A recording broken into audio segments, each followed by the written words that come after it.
We continue on today with our NHL season preview series, and we make our way to the Central Division's Winnipeg Jets. Last year's President's Trophy winning team had a tough run and tough end to the playoffs, and obviously endured some significant changes in the offseason. What should we expect from them this year? Can they keep up with last year's performance?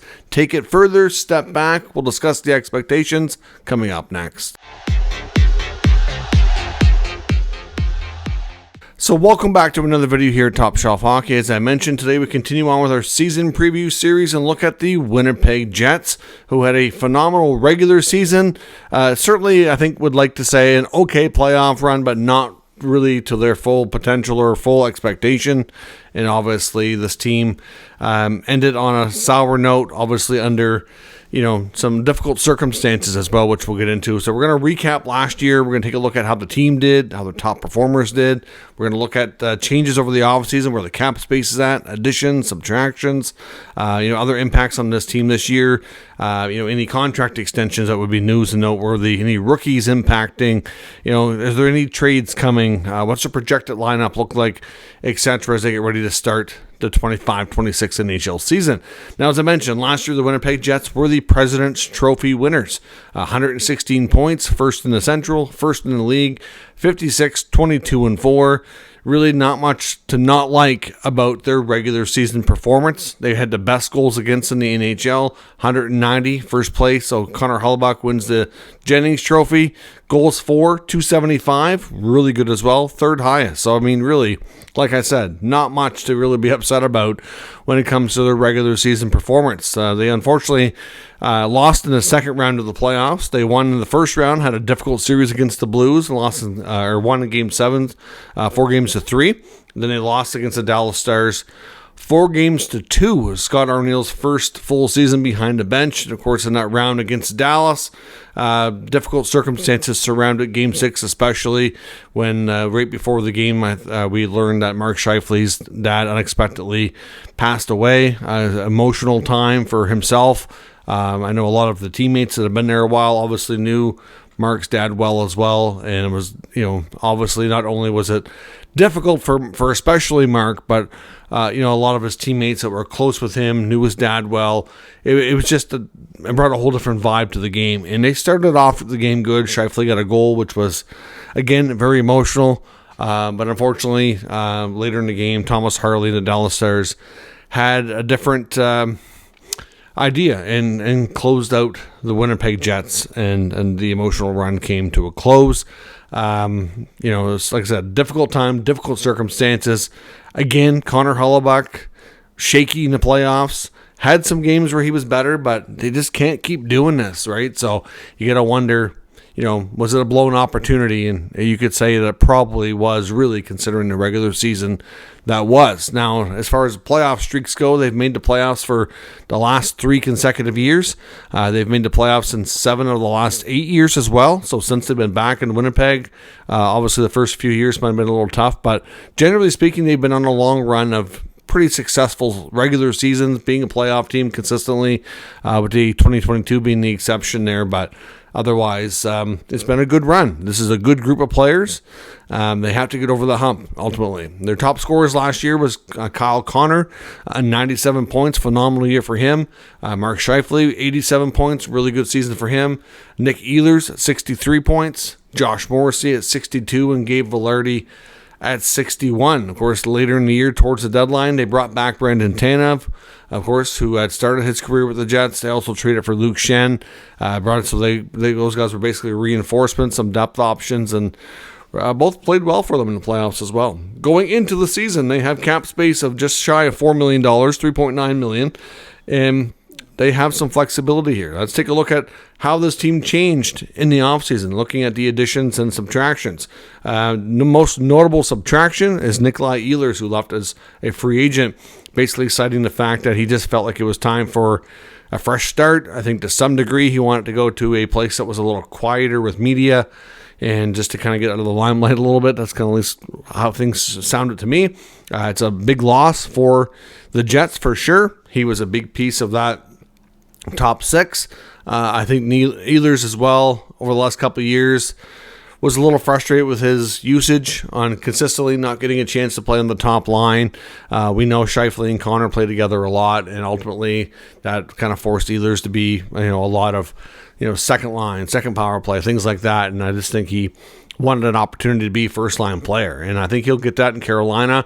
By the looks of things, he'll have a chance to play with Jarvis and Aho, and hopefully things work out for him. But definitely a big loss for Winnipeg. They also lost Mason Appleton for the second time. He departs as a free agent, same with Brandon Tanev, who was brought back at the deadline and had a brief run there again. Dominic Toninato and Dylan Coughlin also depart the organization. New to the team this year, Jonathan Toews, Captain Sirius, comes back after a semi-long absence from the NHL. Of course, has been an unrestricted free agent for a long time, battling health issues, and is ready to make a comeback. We'll see if he can provide that second line, what it's really looking for. We don't know what Toews has left in the tank and what impact he can have, but they certainly have a lot of bets riding on his performance. So hopefully things work out. They also brought in Philip DiGiuseppe from Vancouver. Walker Duehr comes over as well, the former Flame. Cole Kopke, former Bruin. Gustav Nyquist and Tanner Pearson, some depth options on the wing. And younger goaltender Isaac Poulter. Now, is there any rookies that could impact this roster this year? There are. I'm not sure any of them will start in the NHL, but they do have some good call-up options between Brad Lambert, Braden Yager, Colby Barlow. Hopefully those guys all can get some action into the NHL this year. I know Lambert and Yager have seen limited action.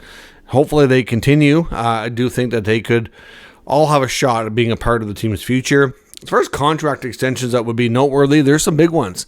Most notably, Kyle Connor. Everybody believes, on the reports out of Winnipeg, that there's mutual interest here, that Connor was interested in signing a long-term deal to stay with the Jets.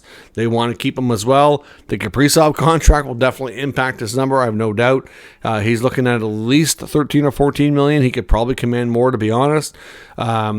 With Kaprizov getting 17 and Connor being as a consistent performer and as important piece of this team as he has been, I think he could ask for the moon and they'd be obligated to give it to him. But it does sound like a lot of interest to get it done. It's going to probably be a little tough pill to swallow, though, for the Jets in a bit of a smaller market situation as this cap explodes. But yeah, he's going to be a big part of the future if they can get the deal done. So that extension will certainly be first and foremost the most noteworthy for this club. Adam Lowry, the captain of the team, also entering the last year of his contract.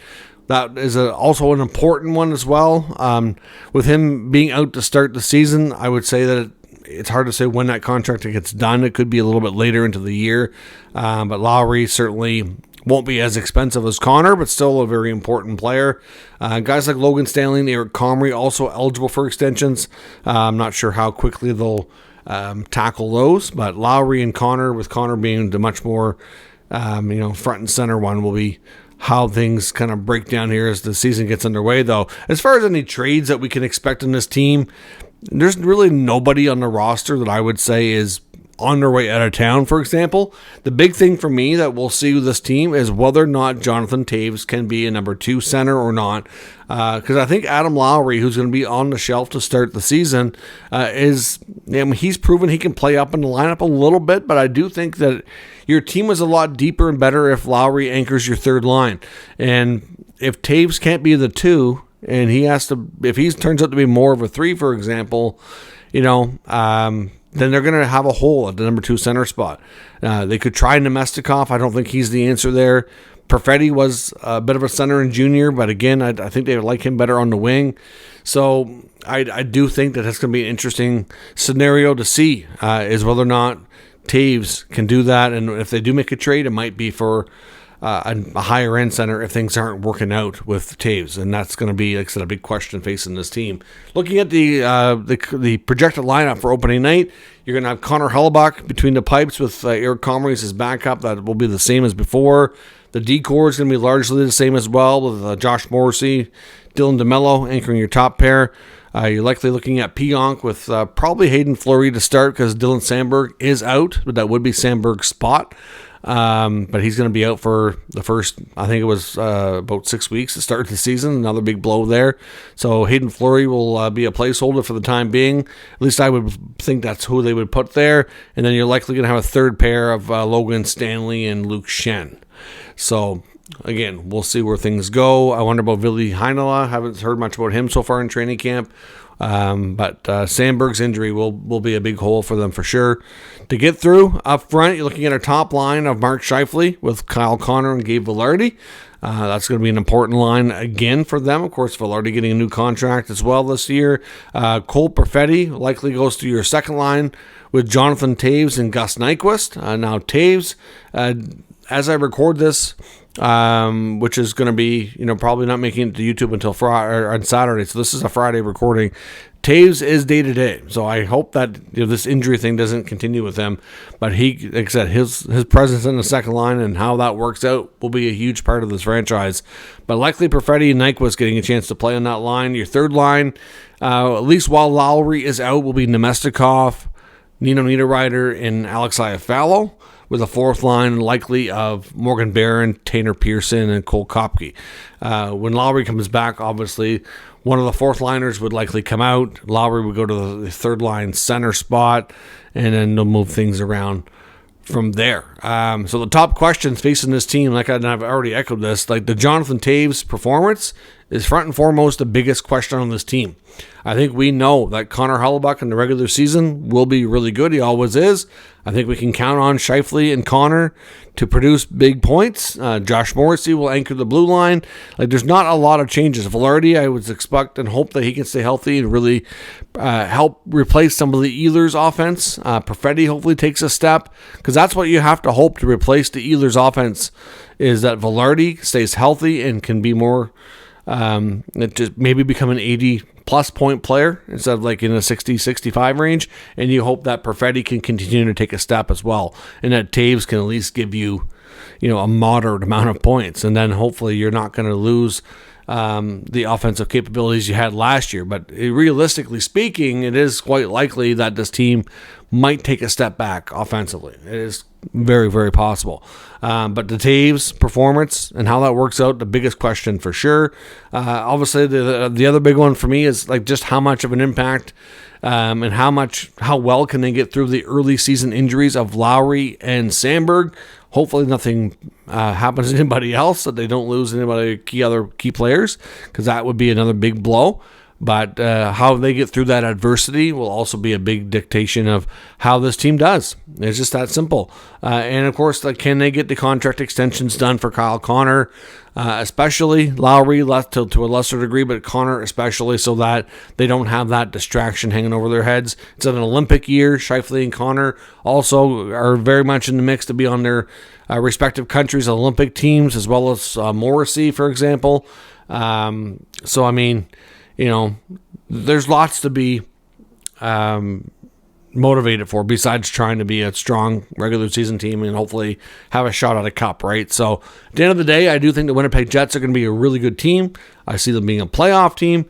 I do see them being weakened a little bit, though, compared to last year, and likely, having a tough time hanging on to that number one spot in the division.